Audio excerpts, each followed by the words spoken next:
Seja o fogo em meu ser, seja o vento a soprar, a razão de viver. Jesus. Jesus seja a visão, meu caminho e a direção.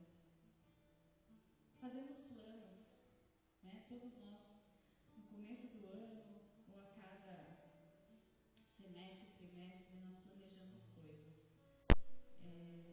E é importante planejarmos, mas é importante nós vermos qual que é o caminho, a direção e a visão do Senhor para as nossas vidas, seja profissional, seja pessoal, seja na comunidade, na igreja, aonde o Senhor quer que nós possamos agir, se é missões lá na África ou se é missões no nosso bairro, que possamos realmente buscar para que Jesus seja o centro das nossas vidas e possamos estar atentos à voz e ao querer dele. Muitas vezes não vai ser a nossa vontade, o nosso querer, não vai ser o nosso tempo, não vai ser da nossa maneira, mas é da maneira do Senhor, que é boa, perfeita e agradável.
Seja o fogo que nós precisamos para arder no nosso ser. seja o vento que sopra, principalmente naquele momento que precisamos de um acalento, e que seja a razão do nosso viver. Tem esses momentos agora, você e o Senhor, que o Espírito Santo do Senhor possa estar quebrantando corações e falando e ministrando enquanto cantamos esse cântico.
Hoje se comemora o Dia dos Professores, teve o Dia das Crianças, e teve uma palavra que está no devocional de hoje, no presente diário que a gente recebeu no começo do ano, ou você pode ver também no aplicativo, ou tem outros devocionais, mas queria ler com a igreja.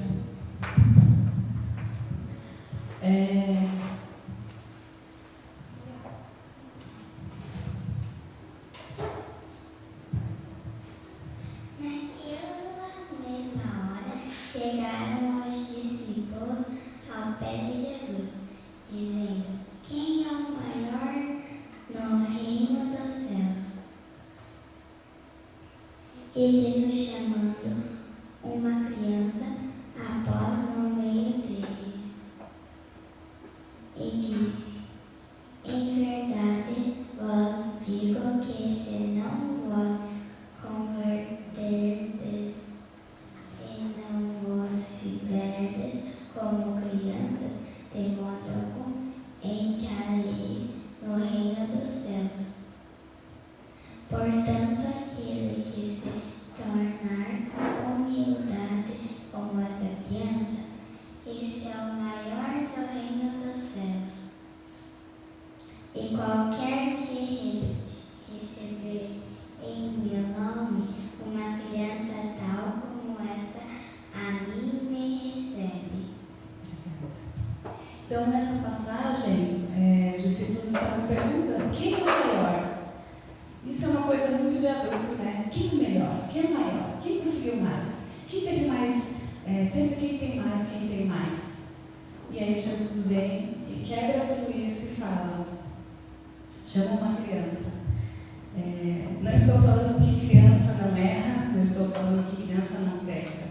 Só estou falando que Jesus trouxe isso, porque naquela época, até quando vocês vão ver, você alimentou 5.000 homens, mas tinha as crianças e as mulheres.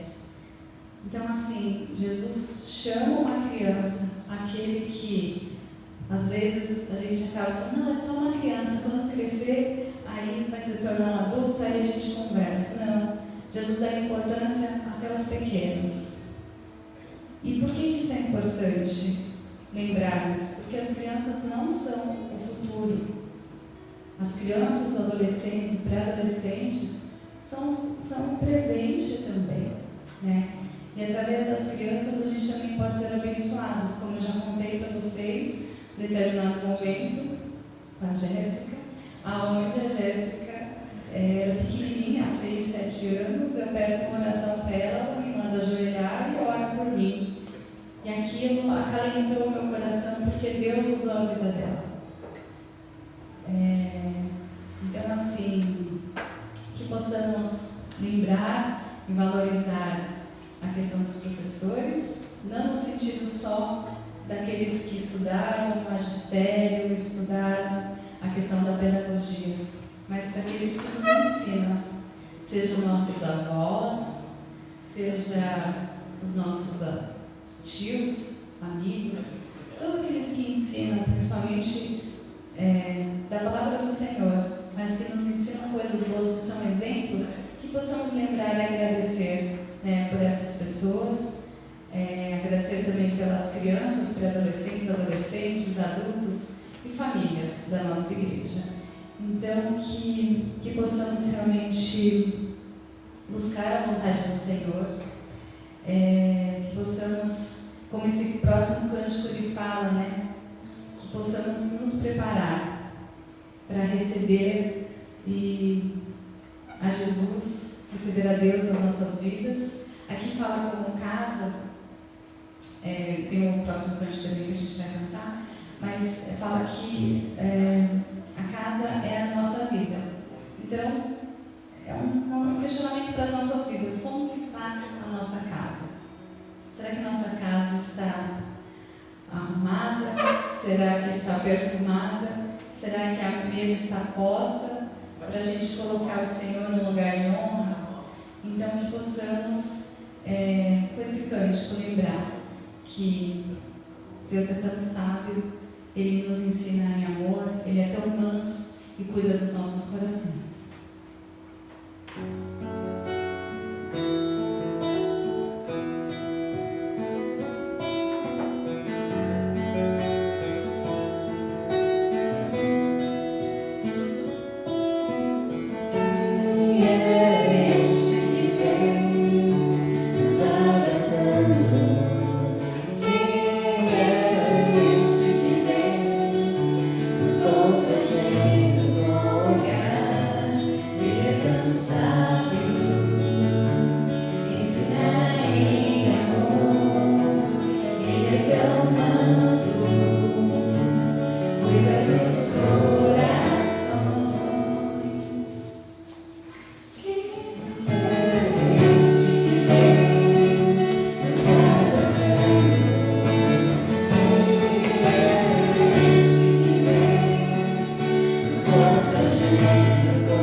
desejos, nas nossas preocupações, nas nossas dificuldades, nas nossas alegrias. Que o Senhor seja o centro das nossas vidas, que possamos realmente entregar diante do Senhor o nosso coração, a nossa vida, que muitas vezes nós queremos ter o controle de tudo, nós queremos saber o que vai acontecer, mas o Senhor sabe e cuida de cada coração. Então queremos pedir realmente a tua direção e que possamos lembrar que na cruz o Senhor nos amou, que possamos lembrar que o Senhor é aquele que andou sobre o mar, que acalmou o temporal, que alimentou a multidão e que cura todo o mal. Queremos lembrar daqueles que estão passando por momentos de adversidade, de doença, Senhor. Cuida, Senhor, dá o conforto, o consolo. E se for o teu querer, a tua vontade, cura. Porque sabemos que o Senhor é um Deus tremendo, um Deus de amor. É um Deus que também ministra a cura, da mesma forma que vemos na tua palavra, nos dias de hoje também. Mas queremos pedir ao Pai que possamos lembrar do amor que o Senhor derramou na cruz por nós. É o que nós pedimos e agradecemos em nome de Jesus. Amém.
Senhor, diante do teu altar, os nossos desejos, nossos sonhos, nossos planos, que às vezes está no íntimo do nosso coração, que a gente nem compartilhou com ninguém, mas o Senhor sabe. Nos ajuda, Senhor, porque sempre desejamos o melhor, mas o melhor com o Senhor, aí sim, de fato, é algo muito, muito, muito além do que podemos pensar, planejar e desejar. E que possamos, Pai, buscar, porque o Senhor é um Deus glorioso, é santo, é rei de amor, e que o Senhor possa reinar nos nossos corações. E que o Senhor, e buscar agradar o Senhor, seja o alvo da nossa paixão. E esse cântico, Pai, que me fala, não passes de mim, não passes de mim, porque a minha alma te deseja. Que possamos desejar o Senhor a cada dia, a cada instante, ao nosso deitar, ao nosso acordar, ao nosso trabalhar, ao nosso estudar, ao nosso passear. Que possamos realmente desejar que o Senhor possa ser o centro das nossas vidas, Senhor. É o que nós pedimos e agradecemos em nome de Jesus. Amém.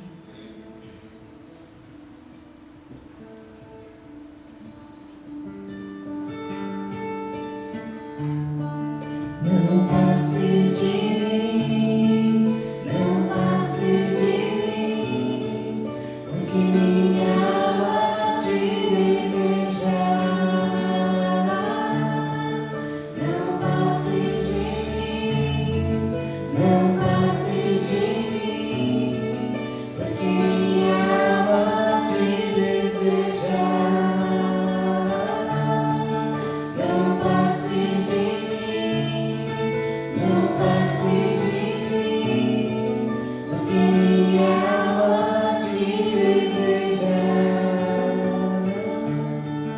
Não passes de mim, não passes de mim, porque minha alma te deseja. Amém. E o último cântico ele fala: se o mestre falou, está falado. Vou fazer o que ele mandar. Mas para a gente fazer o que ele mandar, nós temos que buscar a vontade dele, entender o que ele deseja para as nossas vidas e onde quer que ele deseja que nós possamos agir, ajudar e fazer a diferença. E que realmente possamos entregar tudo diante do Senhor e possamos abençoar e ser abençoados por Deus.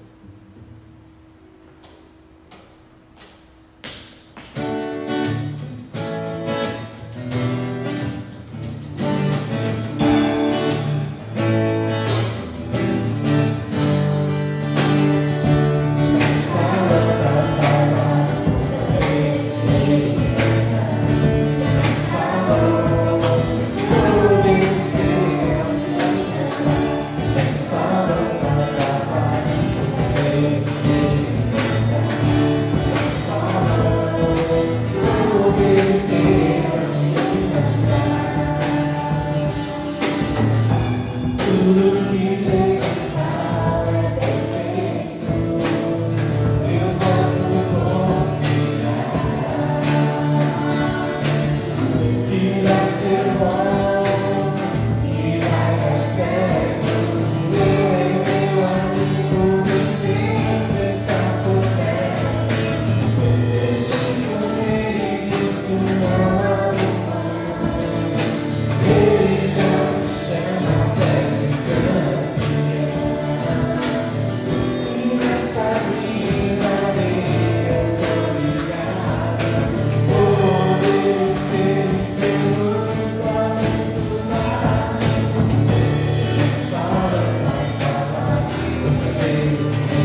porque o Senhor é um Deus criador, o Senhor é um Deus tremendo, que fez tudo e, por amor a nós, enviou Jesus para morrer por nós na cruz, para morrer pelos nossos pecados.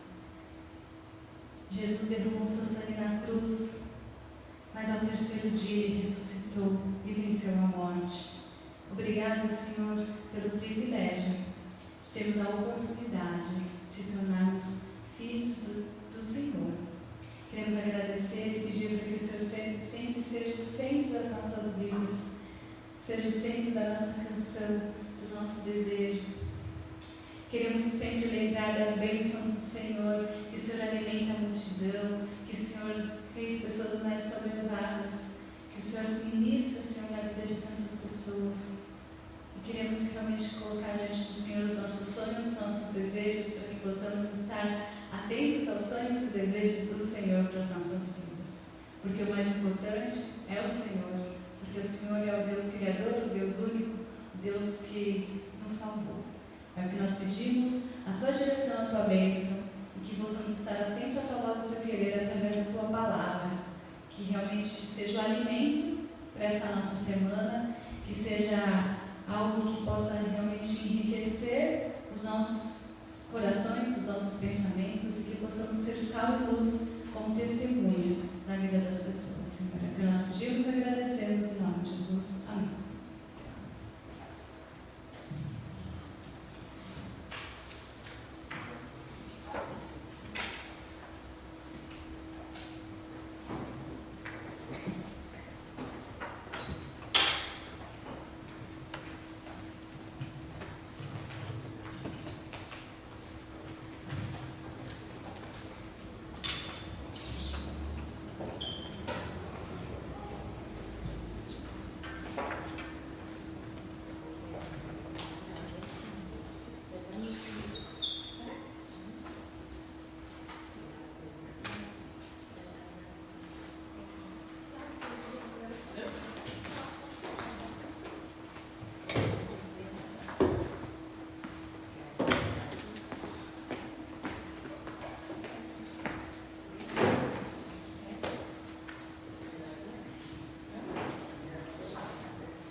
Bom dia, amados. Bom dia para vocês que nos acompanham de casa também. Queremos desejar uma semana abençoada para cada um de vocês. Antes de falarmos como surgiu a igreja, eu gostaria de fazer um exercício com vocês, pedindo que vocês abram a sua Bíblia aí depois do livro de Malaquias. Provavelmente você vai encontrar aqui aí uma página em branco, entre o último livro do Velho Testamento e o início do Novo Testamento. Há aí uma lacuna que representa 400 anos de silêncio, sem Deus se manifestar, sem Deus falar nada, sem Deus não se manifestar a nenhuma pessoa. 400 anos de silêncio. Mas isso não quer dizer que Deus não estava trabalhando, Na verdade, entre o Velho Testamento e o nascimento de Jesus, Deus Deus continua trabalhando,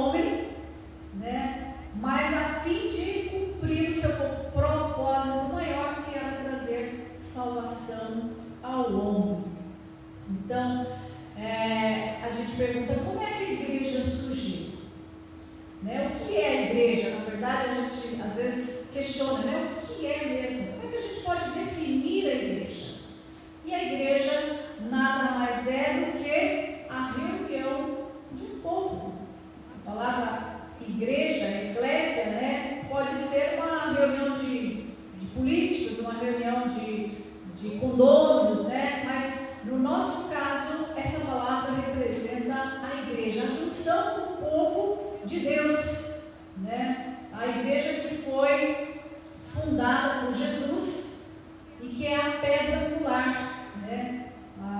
Desde lá a igreja passou por vários períodos, por vários momentos, mas é interessante dar uma sobrevoada na história da igreja, na igreja cristã, para entendermos a sua origem e entendermos a forma como Deus trabalhou para o desenvolvimento da igreja, né?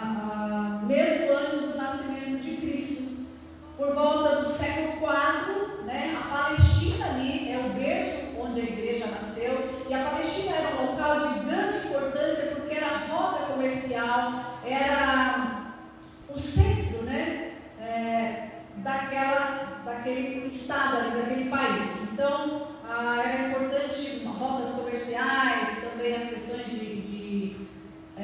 medievais ali dos navios, né? E foi ali, nesse local, na Palestina, que o cristianismo se desenvolveu, que a igreja cristã nasceu, né?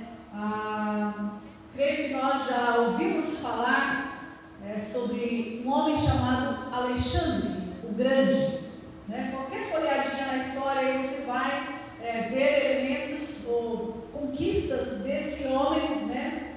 Foi um dos maiores conquistadores da época ali, e embora ele fizesse pensando numa expansão de reino territorial, Deus estava trabalhando para que isso resultasse num plano muito maior. Deus estava trabalhando nos bastidores, né? Então, essas conquistas trouxe grandes contribuições para o cristianismo e também para a expansão do Evangelho posteriormente. E uma das contribuições que esse Alexandre o Grande trouxe foi a questão, um fenômeno que ele chama de helenização. Foi a unificação da língua, né? À medida que ele ia conquistando, ele foi dando ênfase e fazendo com que todos esses povos conquistados aos redores ali tivessem uma única língua, a língua grega. E ele valorizou tanto essa questão linguística que ele contrata 70 anciões lá, judeus, para traduzir todo o Velho Testamento para a língua grega, né? Então, a língua grega ela passa a ser a língua oficial da Palestina. Sabe, tal qual é a importância do inglês hoje?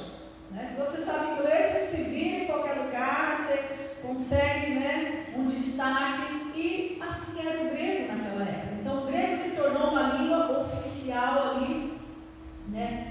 E assim, isso foi trazendo unidade para os povos ali, né? Então, essa foi uma das grandes contribuições que ele trouxe. Depois de Alexandre o Grande, a gente vê a extensão e a expansão do Império Romano, né? E aí então o primeiro imperador é César, Augusto César. Por isso que os discípulos, quando vêm perguntar para Jesus, falam: é justo, né? Pega uma moeda perguntando se devia ou não pagar impostos. Ele fala: de quem que é a esfinge aí? Né? Então Jesus eles falam que é de César. Ele fala: então dai a César o que é de César e a Deus o que é de Deus. Então César foi um outro conquistador ali, e a contribuição que ele deu é que o Império Romano tinha uma filosofia muito grande de organização, de expansão, de conquista, e isso trouxe muitos benefícios naquela época, porque abriu muitas estradas, pavimentaram muitas estradas, investiram na infraestrutura, investiram nas facilidades de comunicação, né? Cuidaram muito bem também do transporte aquático, né? Marítimo lá, fala que o mar Mediterrâneo era o mar de romanos. Então eles investiram muito nisso, investiram em questão de segurança, né? E todas essas coisas contribuíram posteriormente para a expansão do reino de Deus. Então Deus usando a história, Deus usando a questão política, a expansão para preparar terreno, para preparar o momento certo para a vinda de Jesus. Então, construção de boas estradas, pontes, facilidade de comunicação, a unificação da língua, né? Tranquilidade, todas essas coisas foram fatores muito importantes para a expansão do reino de Deus, né? E uma outra contribuição foi o enfraquecimento do judaísmo, né? Então eles começaram a se dividir, esfacelar entre eles. O judaísmo era a religião oficial da época, e aí então uns queriam apoiar a expansão do império, outros não, e assim eles foram se dividindo, né, e sendo enfraquecidos. E tudo isso chega um momento exato que eu gostaria de compartilhar com vocês o texto de Gálatas 4, de 4 a 7, que diz aí: vindo, porém, a plenitude dos tempos, Deus enviou o seu Filho, nascido de mulher, nascido sob a lei, para resgatar os que estavam sob a lei, a fim de que recebesseis a adoção dos filhos, porque vós sois filhos. E enviou Deus o vosso Espírito, de sorte que já não sois mais escravo, e sim filho e também herdeiro. Aí no versículo 6 ele também chama Deus de Abba. Então aqui ele fala que vindo a plenitude dos tempos, todas essas coisas que aconteceram, eles chamam de plenitude do tempo, ou seja, a época certa, o momento oportuno, com todas as coisas preparadas, né, para que o Evangelho fosse propagado posteriormente. Tudo isso preparado para receber a Jesus. Lá um texto de João 1, também, que fala quando o verbo se fez carne, né? Deixa eu achar aqui.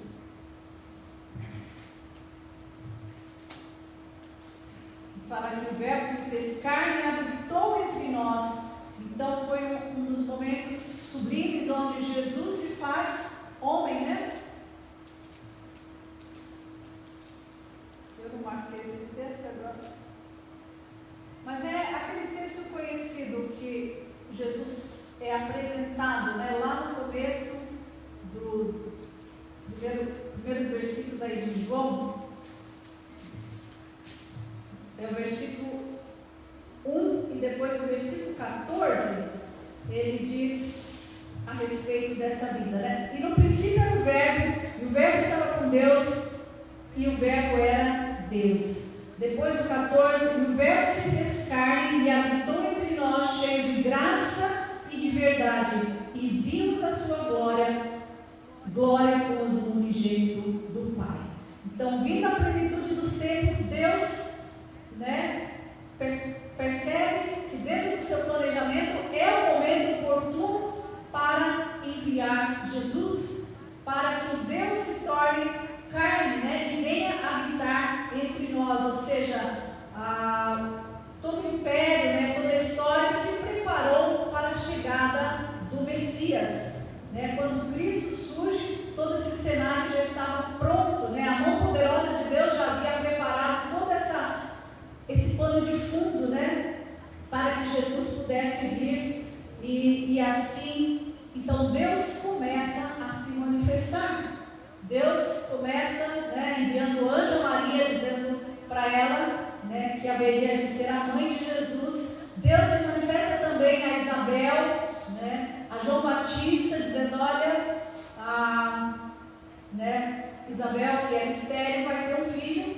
E a esse casal foi poupado todo o trabalho de escolher o nome, né? Já veio com o nome, seria João, né? Quando ele encontra Deus lá no templo, como sumo sacerdote, né? Ele fica mudo, e então ele escreve, né, que a criança se chamaria João, né? Tanto João como Jesus, os pais não tiveram o trabalho que a gente tem para escolher o nome, né? Eles já vieram com nomes escolhidos. Então Deus começa a se manifestar, Deus começa, né, nessa plenitude do tempo, realizar o seu plano de salvação. Então os pastores também recebem a visita.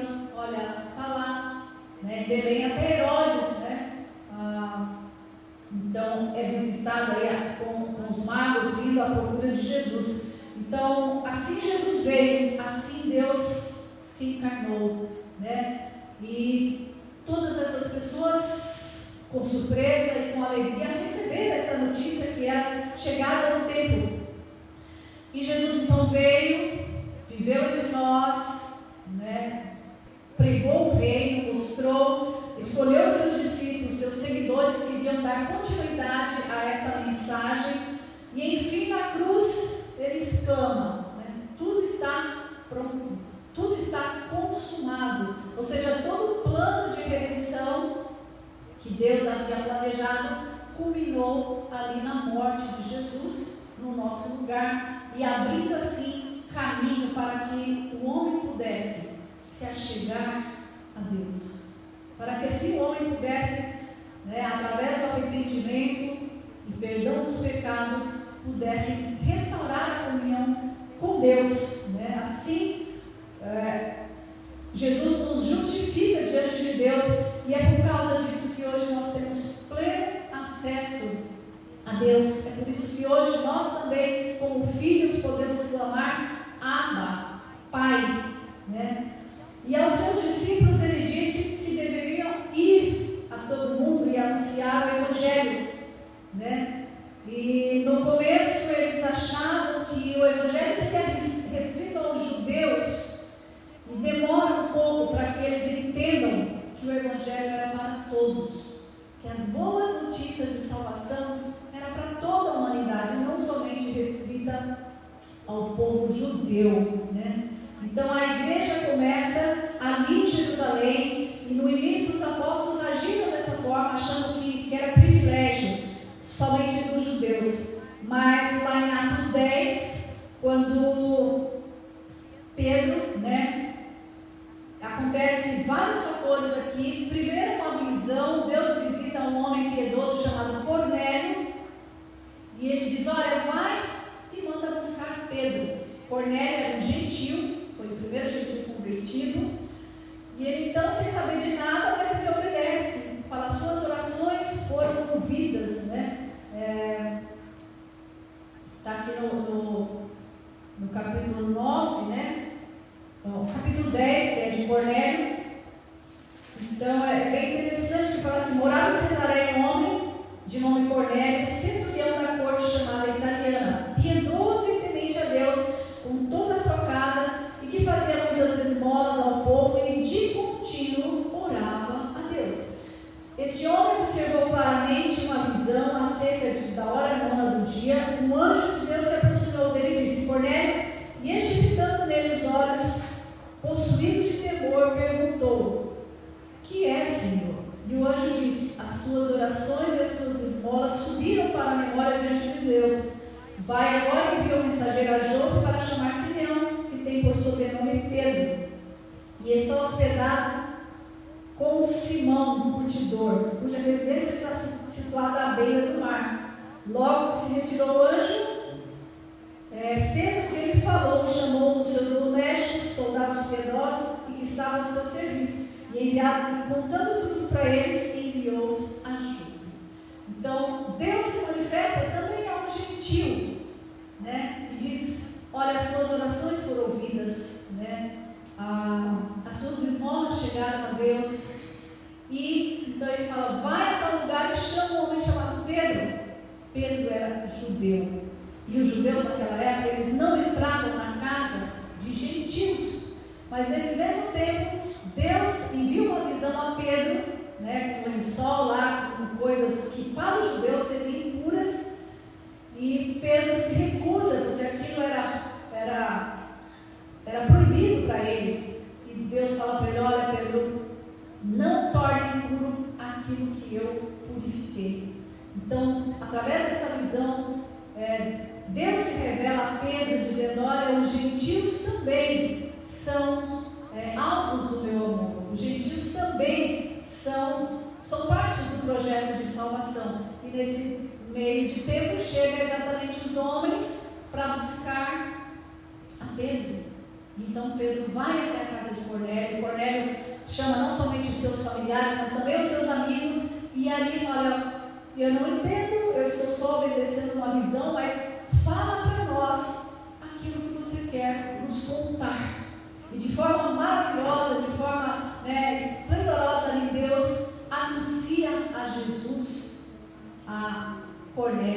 toda a sua família e toda os seus amigos que ele havia juntado na casa dele. Então, assim começa a igreja, não só no meio dos judeus, mas também no meio dos gentios, né? Então, depois aqui em Atos 9, é outro fator também que contribuiu muito para a expansão do evangelho, foi a conversão de Saulo.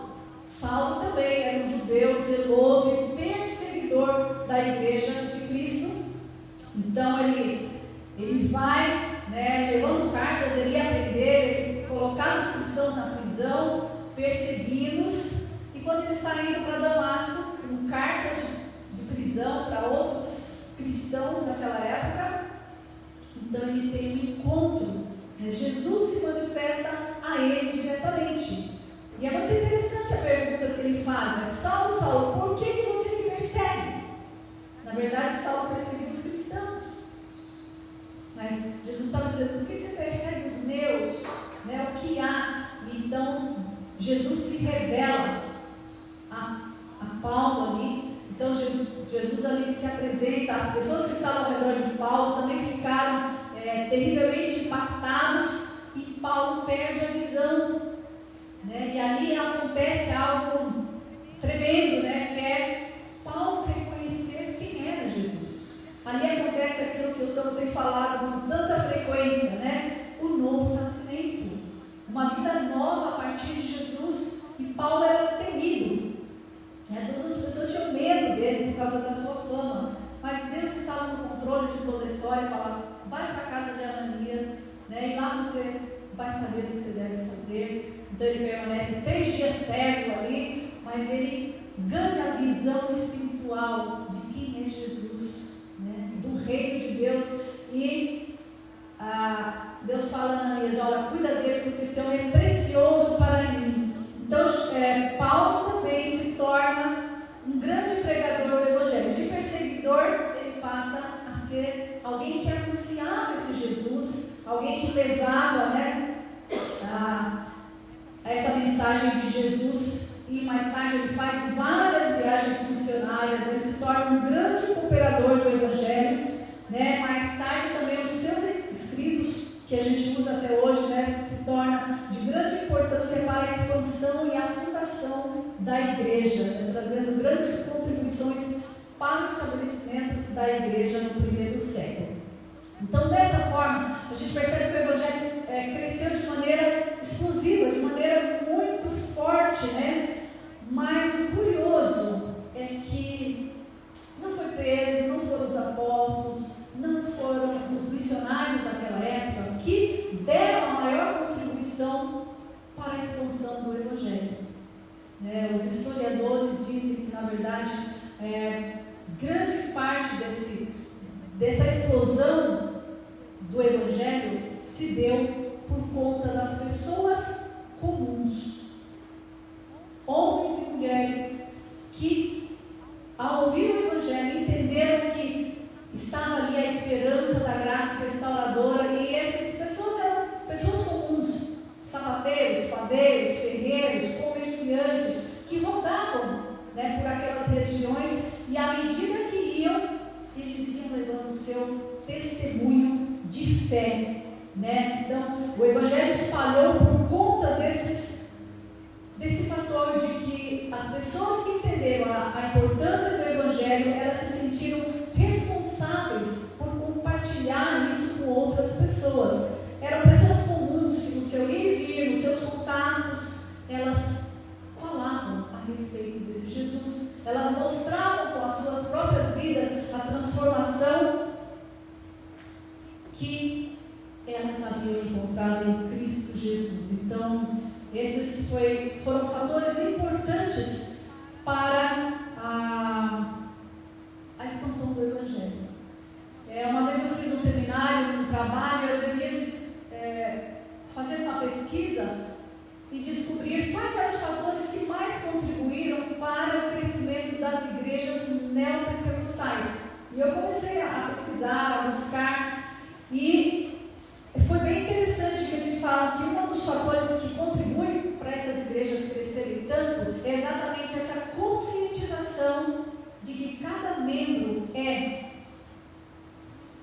defensor, cada membro é alguém que pode levar essa mensagem.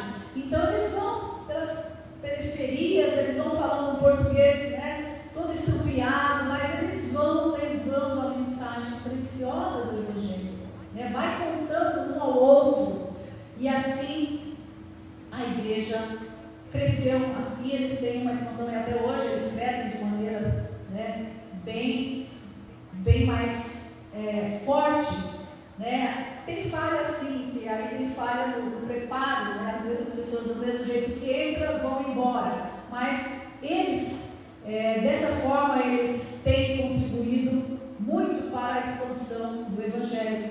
E na própria igreja, né, dentro da própria igreja metodista livre, uma das épocas que mais o Evangelho, as igrejas cresceram, o Evangelho foi expandido, foi a época dos evangelistas, né? Foi a época que os leigos abraçaram, e assim eles cresceram bastante, né, nessa questão da transmissão do Evangelho. Então, talvez a gente precisa conscientizar de que cada um de nós somos capacitados por Deus, somos responsáveis para levar essa mensagem do Evangelho. E como igreja, isso não é privilégio, né, de um ou de outro. Não são só os missionários, não são só os pastores responsáveis por pregar o Evangelho, mas cada um de nós. A notícia é que no meio político, né, muitas das conversões ali são levadas por serviçais. É a empregada doméstica, é a faxineira que vai, que de repente compartilha com a sua senhora a sua fé, né? Que de repente lá, da sua forma simples, né, se oferece para fazer uma oração, e assim vai plantando semente, né, do Evangelho no coração dessas pessoas. São eventos, né, ações, pequenas ações que trazem, às vezes, resultado de fé. Nós percebemos isso também lá no relato de 1 Reis 5:1, quando aquela menina síria, né, aquela menina é levada para a Síria, e ali ela vai trabalhar na casa de um general, de um oficial, e vendo o sofrimento daquela família com a lepra, né, ela então, creio de forma simples, né, fala para a sua senhora: olha, na minha terra tem um profeta, na minha terra, né, há alguém que opera em nome de Deus e pode curar. Então Naamã crê, olha, na palavra de uma serviçal, de uma menina, e vai com toda a sua comitiva, e foi assim que ele alcança a bênção. Você fala, como é que o Evangelho entrou naquela casa, naquela família? Através de uma pessoa simples, né? Através de uma criança, uma adolescente, não sei, uma serviçal, mas que levava dentro de si a sua experiência de fé, e tinha com certeza dentro de si a responsabilidade de: olha, eu posso falar do meu Deus, eu posso testemunhar daquilo que acontece na minha terra. Então é assim que aquela menina leva boas novas de salvação, né, de Evangelho naquela casa. Então o que precisamos é ter consciência de que essa mensagem de esperança, essa mensagem de salvação, ela pesa sobre os ombros de todos nós. Todos aqueles que já passaram por essa experiência de transformação, que já experimentaram a graça do perdão de Cristo Jesus, são responsáveis por anunciar, por compartilhar essa mensagem transformadora. Então, são pessoas comuns, como você e eu, né, que Deus usou para a expansão do Evangelho, para fixar a sua igreja, para crescer. Então, por isso que nós já vimos, né, lá, Pedro 9, vós, porém, sois raça eleita, né? Vocês foram escolhidos, vocês são sacerdotes, vocês foram escolhidos para contar, para mostrar a glória de Deus, né? Vocês são propriedade exclusiva de Deus. Então, com essa meditação, eu gostaria que a gente levasse para casa, né?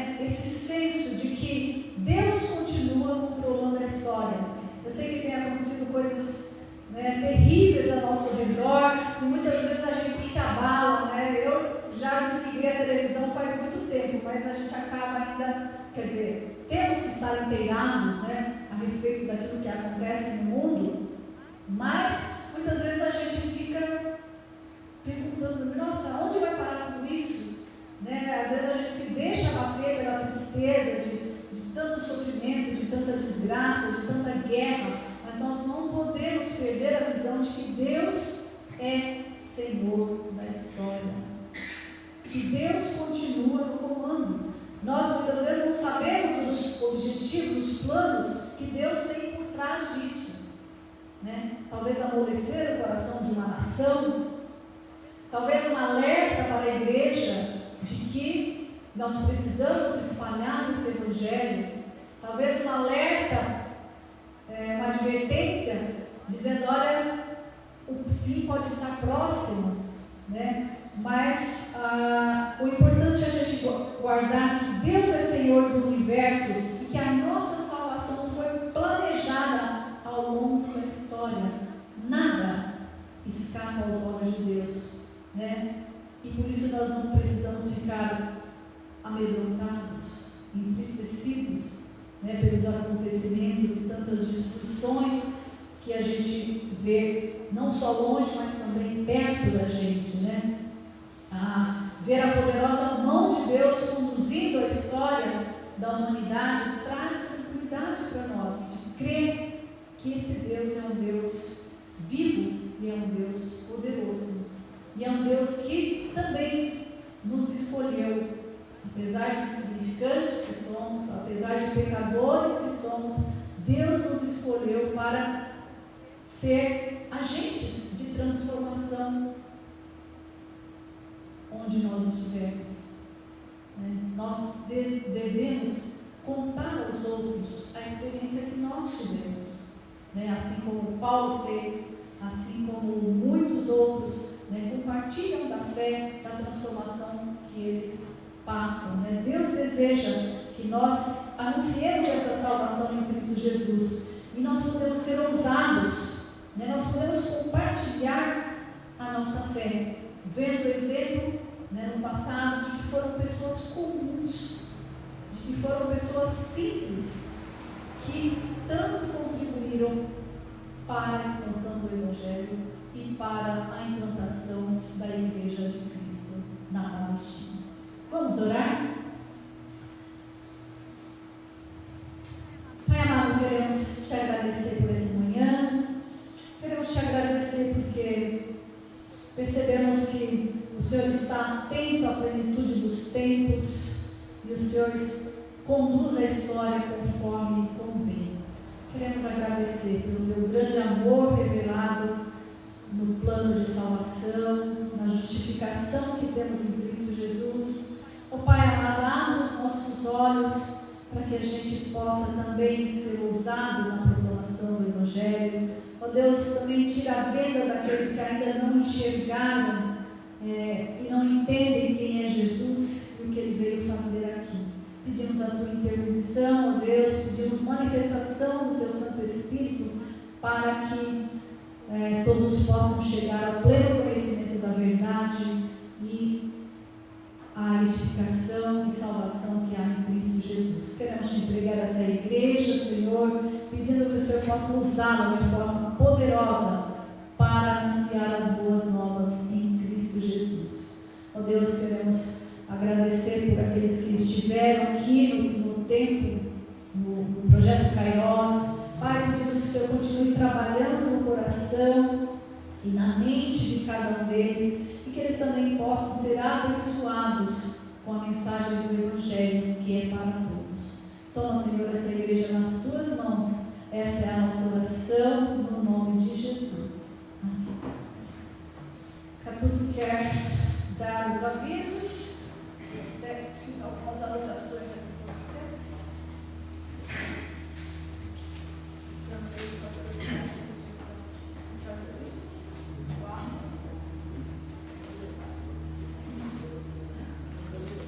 Bom dia a todos. Deus nos deu o ministério da reconciliação, reconciliou vivia sem Deus, e nós fomos reconciliados com Deus e estamos vivendo a vida com Deus. Esse ministério foi confiado para nós agora, né? Então, o ministério de reconciliação que Deus confiou a nós, cabe a cada um de nós vamos continuar propagando o Evangelho, né? E Deus tem mandado, durante essa pandemia, pessoas novas aqui na igreja. E, assim como eu, durante a pandemia, muitos de nós ficamos em casa, fomos fechados. Mas, depois da pandemia, nós estamos voltando. E tem gente chegando aqui. E com certeza, pessoas que nunca tinham ouvido falar de Jesus também estão voltando. Estão chegando. E gostaríamos que essas pessoas também pudessem estar sendo preparadas para ser batizadas, serem membros da igreja, não serem mais visitantes, que sejam mais uns somando a nós, né? Que Deus abençoe a todos nós. Lembrar agora que domingo que vem nós vamos ter dia das crianças, vamos trazer crianças, vamos trazer também os professores da escola dominical e professores em geral. Todos vão ser homenageados no próximo domingo. Então, vamos fazer no domingo que vem um grande motivo, quer dizer, um almoço de confraternização, para a gente trazer um pratinho e vamos almoçar todos juntos aqui. Tá bom? O concílio concílio anual da igreja vai ser realizado no dia 25 e 26 do mês que vem. Então, para isso, nós temos de mandar um delegado nosso. E na última assembleia, nesse mês passado, nós fizemos uma assembleia com a igreja e elegemos os delegados, né? Nós temos a Dani e a Aido que vão representar, e já elegemos também o Wilson como o suplente para o próximo ano. Bom, na verdade, nos dias de concílio, dia 25 e 26, no dia 25, os jovens estão sendo convocados para estar reunindo também no mesmo local, para um evento no sábado, e no domingo nós vamos ter um culto com toda a igreja no dia do concílio, tá? Então, nesse que vem, no dia 25 e 26, no dia 26 principalmente, vamos estar lembrando desse encontro do concílio. Projeto de implantação da igreja de Manaus, não sei, a solução não deu para ir, né? Esse negócio, problema daquele 1, 2, 3 mídia lá, deu problema e não deu. Mas nós levantamos oferta e nós vamos estar enviando esse dinheiro de oferta para a igreja de Manaus. Tá? Nós avisamos que na igreja as ofertas levantadas durante o mês passado e tínhamos encaminhado para lá. E está mais ou menos em torno de 600 e poucos reais que vai ser enviado para lá. Tá bom? Vamos orar também para planejamento no ano 2023, 24, né? 26 para 24.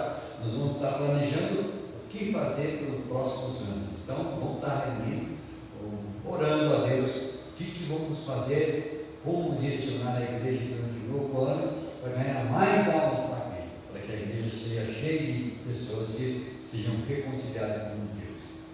Tá bom? Cinco.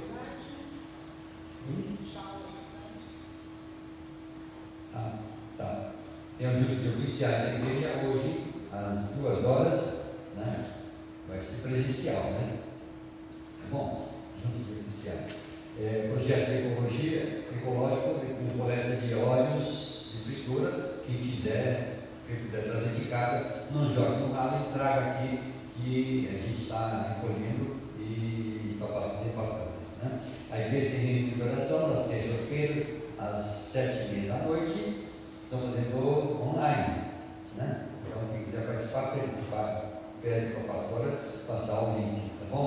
Quinta-feira também de manhã, 9 horas, quinta-feira, tem reunião de oração, mas também esse também online. Domingo é presencial. Domingo, 15 para as 9, tem reunião de oração aqui. Eu gostaria de lembrar que a nossa igreja, o nosso concílio, está dividido em 4 distritos, né? Nós fazemos parte de São Paulo, distrito 1. Tá? É um grupo de igreja de Santana, Diadema, Itapemirim, Jaçanã, Pinheiro e Ibiúna.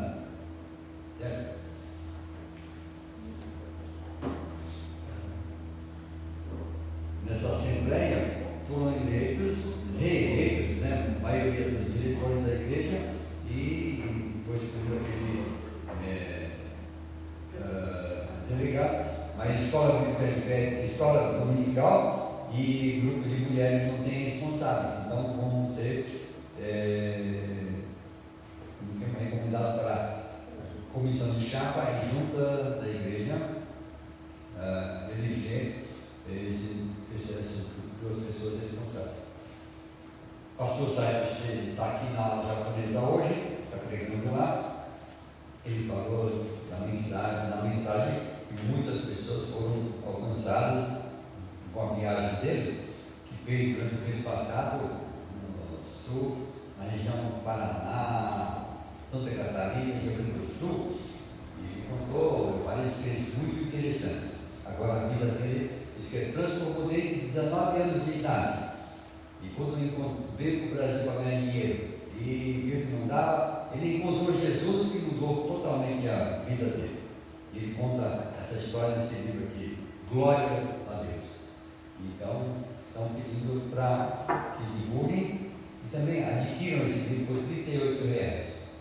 Ele levou para várias pessoas no sul e algumas pessoas compraram e encomendaram mais, né? Que Deus use grandemente esse pastor que tem 80 anos de idade, pastor da igreja de Itaquera, mas agora é itinerante, né? Deus abençoe a todos nós. O pastor Saida também pediu para avisar que em Itaquera eles estarão fazendo o bazar deles nesse sábado e no próximo. Se alguém quiser ir, é só preencher depois a inscrição. A Thalita depois vai nos passar. Então, nós aqui já encerramos os nossos, mas se você quiser conhecer lá ou precisar adquirir alguma coisa, ainda tem essa chance. Tá bom, vamos? Hã? Tem vídeo? Ok, então solta aí.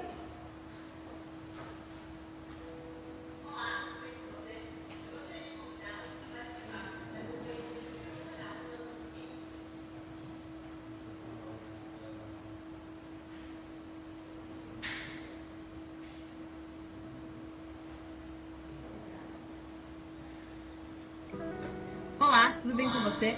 Eu gostaria de convidá-los a participar da campanha de junho devocional que nós vamos ter do dia 1 ao dia 10 de novembro. Será um período para nos prepararmos espiritualmente para o tempo do concílio, né? O corpo de Cristo. Se você quiser obter o material, é só acessar o site semeadadeplaneta.com ou entrar em contato com o seu líder local. Será muito legal estarmos juntos em comunhão, aquecendo os nossos corações e meditando na palavra do Senhor. Eu conto com a sua participação.